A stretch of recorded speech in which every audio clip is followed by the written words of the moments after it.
sidaas marka shakhsi gudoomiyki hore aan aaminsantahay teamkiin dhan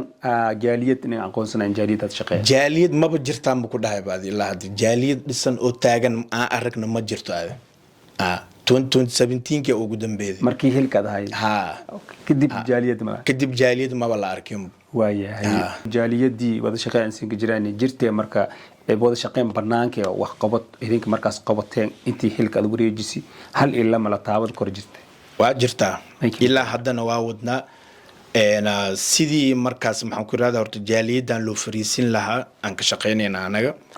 ilaa iyo dad maxaan ku yiraahdaa oo maxaan ku yiraahdaa madax xildhibaan hadii iyo wasiir hadii yihiin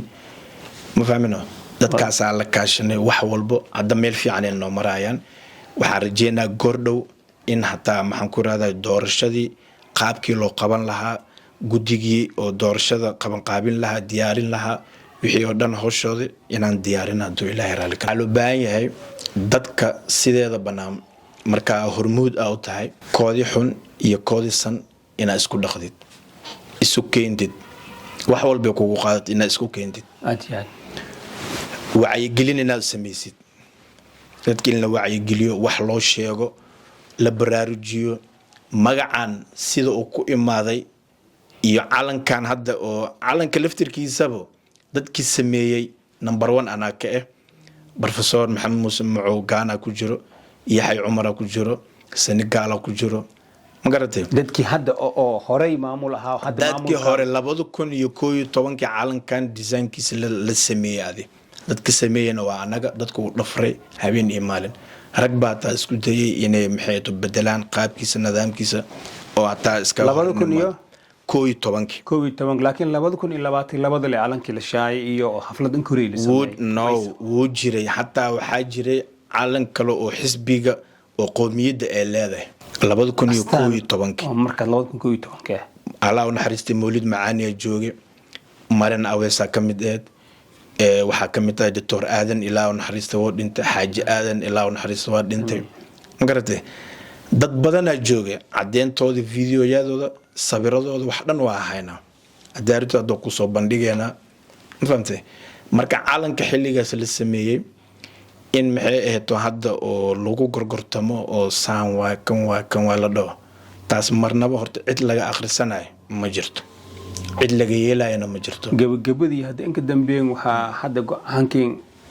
inay jaaliyadan hadii si idinka rabtaan oo masi oo maamul la kooy karo maamul wanaag jaaliyad lacagada aqoonsano oo jeerar weyn intaagan la waayo in idinka maamul gaar gudoomiye gaar sameeyay oo markaas magacaawsan anaga maamulkeena jaaliyada hore wuu dhisnaa haddana wuu dhisan yahay wuuna dhisnaan doonaa haddana waxaan rajeynaynaa in doorasho aan qaban haduu ilaahay idmo insha Allah idinka idin diyaarsan haduu ilaahay raali ka noqdo jaali qoomiyada dhan ee ka wada dhaxaysa beelaha ku abtirsada ka wada dhaxaysa jaaliyada run ahaantii oo hadda dadkan ay sheegteen jaaliyadana ay dhaxeen dadka ay jaaliyada ay u yihiin horta maanta maxay u qabteen waxa cad ay qabteen oo miiska saaran oo hataa oo social media dhaxmaray ilaa hadda anaga ma arkin wax ay sheegayaan hataa ma arkin waxaana qabanay nimayo waxaana qabanay saana wax yeelnay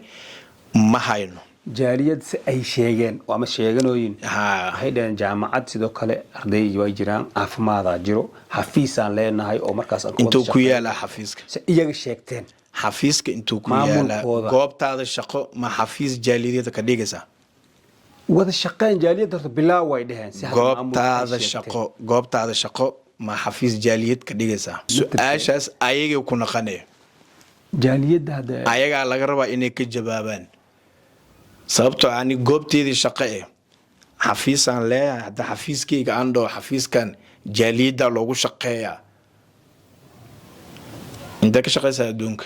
macnaha xafiiska oo ninka shakhsi iska leh waa qabad intii la ka gaar marnaba macquul ma noqon karto waxaa loo baahan yahay xoolaha shakhsiyadeed iyo xoolaha guud inay kala saarnaadaan maada adduunka hadda fiiri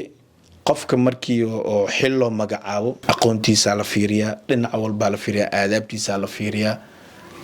shaqadan qofkan loo igmaday ma ka soo bixi karaa maraba hadda waxyaabo xun inaan inta ka sheego laakiin waxaan ogahay dadka hadda la magacaabay dad aan howshaasba meelay u socoto iyo meelay ka socoto aanba garanay meel lagu iclaamiye ma aragtay hataa qofka wax magacaabay laftirkiisaba meel lagu magacaabay gudoomiyaha tahay oo lagu caleemo saaray iyo gudoomiye ku-xigeenaad tahay tartan mee u galeen doorasho mee u galeen wixii dhanaa saas iskugu dhexyaacsan ma jiraan wax la iclaamiyey oo official ma jiraan waxaan waa wax shakhsiyadeed ay leeyihiin 5 qofood 6 qofooda isku tagtay waxay fahmeen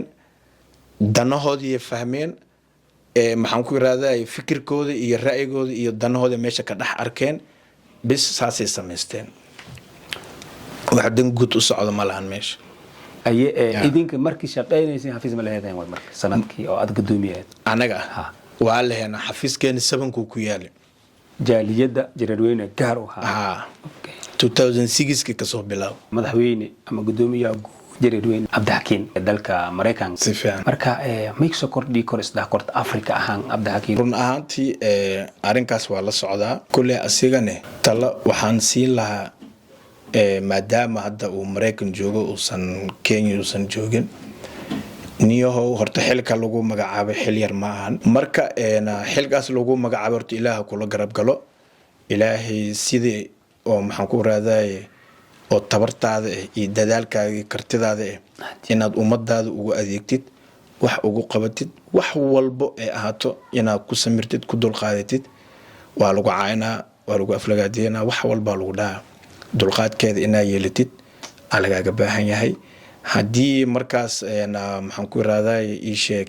horta kulley maanta jaaliyadda ugu weyn adduunka marka la dhaho waa halkan Soomaalida meel walbo ay joogaan wax walbo oo laga ariminayo haddii aalad dhinac siyaasadda hataa inta laga arimiyaa wax walba inta laga sameeyaa marka jaaliyadii ugu weyneed qoomiyadda beelaha Jareerweyne Nairobi way joogaan haddaa imaatid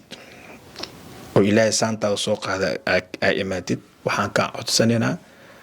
adigoo mahadsan in qof walba oo markaas aa u aragtid inuu yahay qofkii ugu macquulsan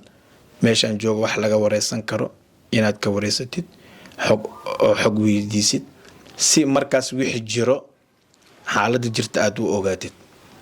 ina hal dhinac raacdid Ilaaha ka kalkaalan ku dhiilaa marka intaas soo gabagabeena taas waa madaxweynaha guud ee qoomiyadda Jareerweyne Cabdixakiin markaas fariintaadan si diraas wali waxa ka sii jirnay wareysiga gudoomiyihii hore ee jaaliyadda Jareerweyne Maxamed Cabdullaahi Sheekh aad iyo aad aan mahadsan horta maadaama wareysiina soo ogolaaday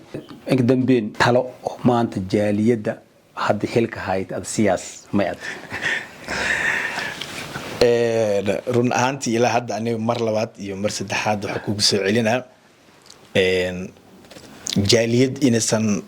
wax u ekata inaysan meesha ka jirto taas marka laga soo tago talada iyo tusaalaha aan dhiibaya waxay tahay war walaalayaalow ummadan way daashay dhib badan rafaad badan ee soo martay dal iyo dibad war anaga haddaanan xishoonaynin hataa war dadkeena aan u turno dadkeena aan u naxno at least ilaa hadda hataa maanan anaga xilligeena dadka anaga naga horeeyay wallaahi dad baa Mareykan loo diray dad baa Yurub loo diray anigaan kula hadlaayo scholarship waa helay alxamdulilah ma sha Allah dadka ka faa'iideystaan ku jira ma garatay dad badan way ka faa'iideysteen taas Ilaaha loogu maadina loogu shukrina marka maxaa idin diiday inaad sidaas oo kale sameysaan oo ku dayataan haddii ba aad rabtaan inaad jaaliyad naqataan dadkii hore ku dayda fasalu ahla dhikri weydiye dadka xog ogaalku haddii idinka ogeen in kuntum ta'lamuun haddii waxaan ay idinka qaldantay walaalayaal waxaan naga qaldantay nasaxa natoosiya dhaha meeshaan dhib badan rafaad badan lagu soo maray gabdheena wadooyinkaas lagu jiidaayo wiilasheena dhalinyarada maxaan ku raada sharci daro iyo maxaan ku raadaya waxba loo heestaa inta waxba kan wixii shaqo ku lehen dusha laga saari jiray anaga xabadka u tumi jirnay dadka qaar hadda maamulka hadda oo jaaliyad isku sheegay ku jiraan way ka warqabaan marqaatiyeena kiyeen dhibkii rafaadka la soo maray ma fahamtay marka dad baa imaanayo mareyka ka imaanayo dadkii dad baa iska qabsanayo waxbaa lagu sheeganaa qofkii kama warahaysid asina qofkii wuu imaaday ilaan jaaliyad saxan meel dadkiisa oo kusoo tooso oo la soo xiriiro oo imaado maba yaqaanbo oo iska soo baxay tikid oo soo jartay wuu imaaday hotel uu degay qofkii wuu dhiman karaa wuu xanuunsan karaa emergency ku dhici karo cid ka warhaysa malahan marka haddii la rabo jaaliyad toosan in la sameeyo jaaliyad toosan ebelba way jirtay haddana way jirtaa midda jirta ha la xoojiyo si dadkan walaalaheena wiilasheena gabdhaheena hooyooyinkeena aabayaasheena dhibaato walba la kulmi lahaayeen si aan uga hortagno in loo sameeyo intaas oo soo gabagabeynaa waxaa meeshan igu soo dhamaaday waraysiga gaarkii aniga markaas la yeelanay gudoomiyihii hore ee jaaliyadda qoomiyadda jareerweyn ee dalka Kenya Maxamed Cabdullaahi Sheekh gudoomiye aad iyo aad mahadsantahay gabagabadii maanta maadaama Zainab Studio baa ka media production martika ato making ka dhiganta tareen ahaan wallahi run ahaantii aad oo mahadsantahay mar labaad iyo mar saddexaad aadan kaaga mahad celinaa ilaa maadi iskale bacda alxamdi run ahaantii maanta aad oo faraxsanahay waxaan u maleynaa waa maalinkii ugu horeysay oo Zainab Studio iyo Bakai Media Production aan ka soo muuqanayo ayagana waxaan leeyahay hor socod wanaagsan إن شاء الله قولي قبل أدي هذا محسن تاني